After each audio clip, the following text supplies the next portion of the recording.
A causa da pobreza. O objetivo da nossa igreja é construir um mundo isento de doença, pobreza e conflito. No que diz respeito à doença, penso já ter apresentado considerações e explicações a partir de diferentes ângulos. Oportunamente, deverei esclarecê-la do ponto de vista da medicina revelada por Deus. Mas por ora, vejamos as questões relacionadas à pobreza e ao conflito. Antes de mais nada, nem preciso dizer que a causa da pobreza, obviamente, é a falta de saúde. Contudo, existem outras causas importantes sobre as quais escreverei a seguir. A causa da pobreza está na doença, que além de não permitir que a pessoa trabalhe, requer uma grande soma para despesas com tratamentos médicos. Se a doença durar pouco tempo, a situação ainda é suportável. Mas quando se prolonga, leva ao desemprego. Assim, o infortúnio causado pela doença é acrescido das dificuldades financeiras, de modo que a pessoa, com a aflição duplicada, tem seu futuro envolto em nuvens escuras de insegurança, sem poder avançar ou recuar. Podemos dizer que esse é realmente um sofrimento típico das profundezas do inferno. O mundo está repleto de criaturas infelizes que se encontram nessa situação. Ao conhecerem nossa religião, elas conseguem livrar-se imediatamente do tormento e, vislumbrando uma luz no fim do túnel, iniciam uma vida repleta de alegrias. Relatos dessa natureza podem ser vistos em grande quantidade nas experiências de fé que publicamos. A maior parte dos casos de pobreza pode ser solucionada dessa forma. Aprofundando-me um pouco mais, abordarei outro aspecto importante.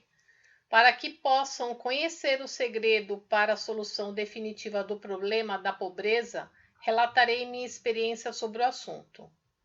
Quando eu era jovem, apesar de não professar fé alguma, sempre tive intenso desejo de melhorar a sociedade. Achando que para isso não havia meio mais eficaz do que instituir uma empresa jornalística, fiz alguns estudos e fiquei sabendo que precisaria de mais ou menos 1 milhão de ienes. Ora, eu sou de família pobre e só pude me casar e ter uma família graças à pequena soma que herdei de meus pais.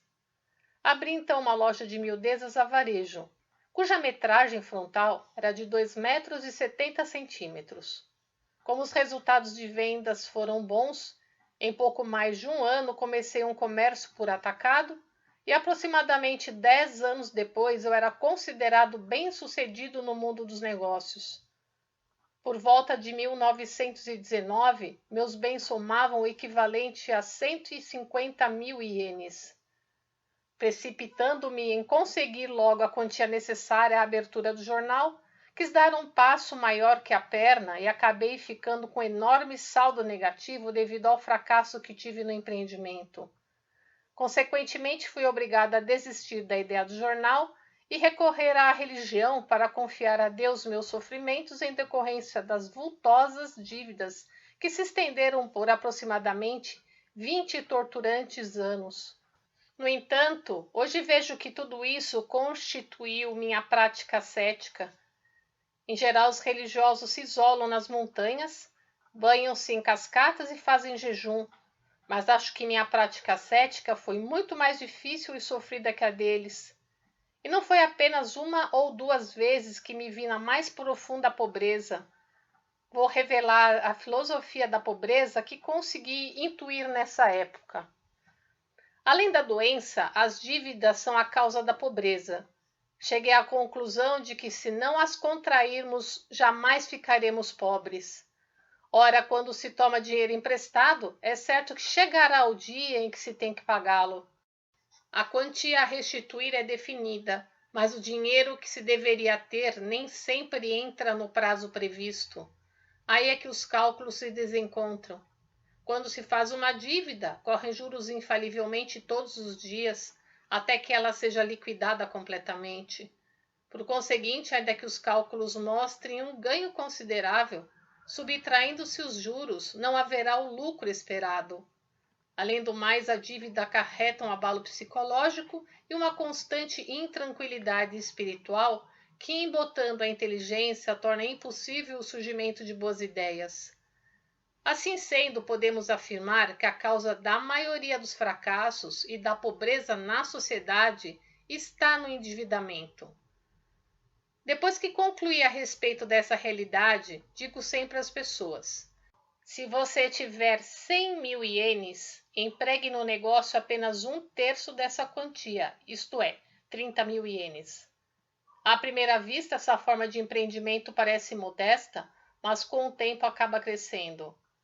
A razão do meu conselho é que, uma vez sendo empregada essa quantia, caso ocorra um revés, a pessoa poderá recomeçar com os outros 30 mil ienes e desta vez aplicando um novo método baseado na experiência do fracasso. Com isso, geralmente se chega ao sucesso.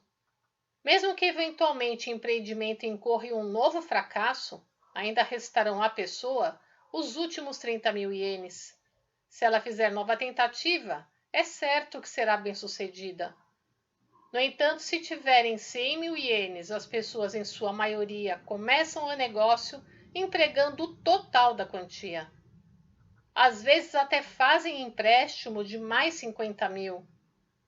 Assim começam com 150 mil e o que é realmente arriscado. Se o empreendimento falhar, é certo que elas recebam um golpe do qual nunca mais conseguirão se recuperar. Todavia, quem agir de acordo com o meu método terá uma reserva monetária. Assim, se surgirem oportunidades de aquisição de mercadorias mais baratas ou alguma transação de lucro certo, poder-se-á fechar um negócio de imediato e assim obter lucros de certa forma inesperados. Em contrapartida, quando todos os recursos estão empatados, às vezes podem surgir dificuldades na hora do pagamento ou mesmo inadimplência, e dessa maneira, a perda do crédito. Havendo uma reserva de dinheiro, a pessoa poderá honrar o pagamento sempre no prazo e com isso conquistar maior crédito. Assim usufruirá de múltiplos benefícios. A respeito disso, desejo dar um exemplo de um fato de grandes proporções que ocorreu recentemente. O principal motivo da derrota do Japão na última Grande Guerra foi sua política de empréstimos. Parece que são poucas as pessoas que têm percebido esse fato, mas é um assunto que merece a atenção de todos. Até o início da guerra, o Japão veio aumentando excessivamente suas importações a cada ano. Como as dívidas foram se avolumando, tornou-se necessário fazer novos empréstimos para pagar a dívida anterior. Foi com esses empréstimos que nosso país aumentou o poderio militar, expandiu seu território e estendeu cada vez mais suas mãos para invadir outros países. Naturalmente, além de empréstimos externos, também se realizaram empréstimos internos, de modo que o Japão acabou ampliando a política de dívidas públicas além de seu limite. Os prejuízos que a Ferrovia Nacional está sofrendo atualmente são herança dessa política. Caso o Japão não a tivesse adotado, talvez não tivessem surgido pessoas ambiciosas, ávidas por invasões. E mais, ao contrário do que ocorreu anualmente, o comércio teria aumentado o volume de exportações e, sem sombra de dúvida, o Japão se tornaria imensamente próspero. Em consequência, é evidente que a cultura pacifista teria se expandido amplamente, a moral do povo se elevaria e seríamos uma nação feliz, estimada pelo mundo inteiro. Se nosso país fosse próspero, poderia importar somente o necessário em matéria de alimentos. E, por proporcionar aos demais países uma sensação de segurança, as nações de grande extensão territorial receberiam com muito prazer os imigrantes japoneses e o controle da natalidade seria desnecessário. Se a política de empréstimos de uma nação tem essas consequências, ocorre o mesmo no nível pessoal. Acredito que, com o que expus, puderam compreender a forma de se solucionar o problema da pobreza. Jornal Hikari, número 50, em 30 de junho de 1949. Compartilhe os ensinamentos de Meishu Sama.